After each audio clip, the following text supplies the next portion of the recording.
Actually, 2009, we built a couple of, actually called it the 2951 because I used our 951 platform. We built a couple of those and had a good time with it back then.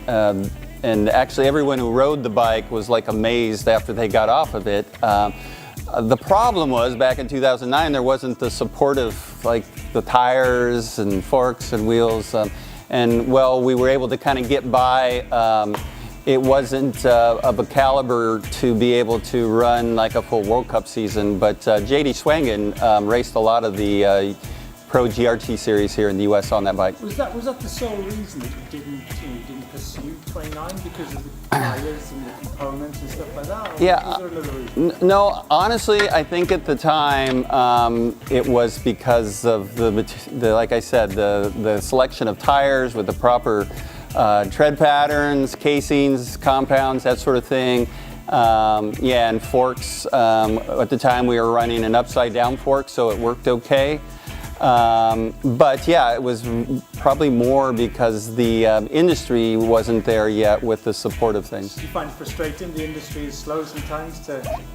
In that case, we were just probably a little bit ahead of the trend and trying to push into new areas. And you know, we had been playing with longer travel 29ers back at the time with our Tracer 2.9, which later became the Carbine 2.9. And so we had already warmed up to where 29ers could go. So there you have it. What are the difficulties between making a prototype race bike 29 and the kind of whole issue of production? There's a huge conflict there, right?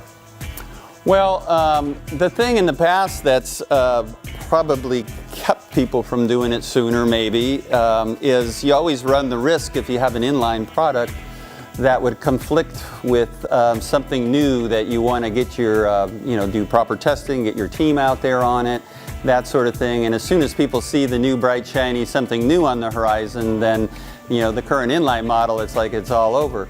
And there is definitely some risk in that always, but at the same time we need to be pushing development and trying new things.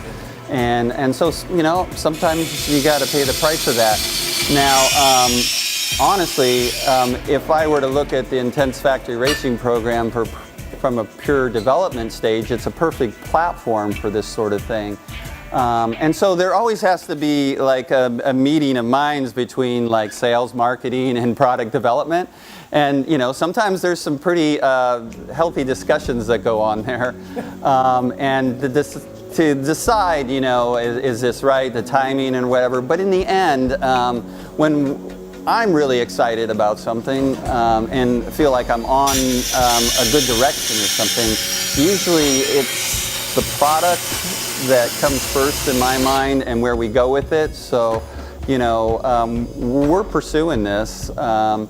I think that there'll be some haters at first, of course, but if guys start winning, if our riders feel more confident and consistent on the bike, that's what's important, and we'll see what happens from there. I mean, surely racing is ultimately about winning, right? In World Cup, and when you're racing against the clock, literally we're looking for hundredths of a second here, which can make quite a few different places or steps on the podium, that sort of thing. So any little edge is, that's what we're after, those little steps. They don't have to be gigantic steps, but at the same time, if it gives the rider more confidence, he can be more consistent over, averaging over multiples of runs. That's what we're looking for. Now, granted, this is not how you would do a production bike, but it's just for prototyping. It's working easy.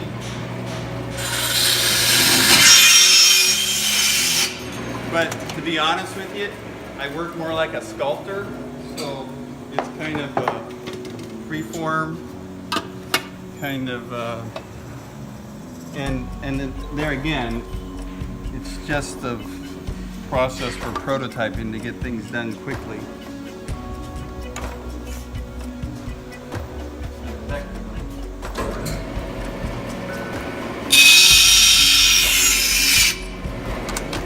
spend a lot of time in here, Jeff?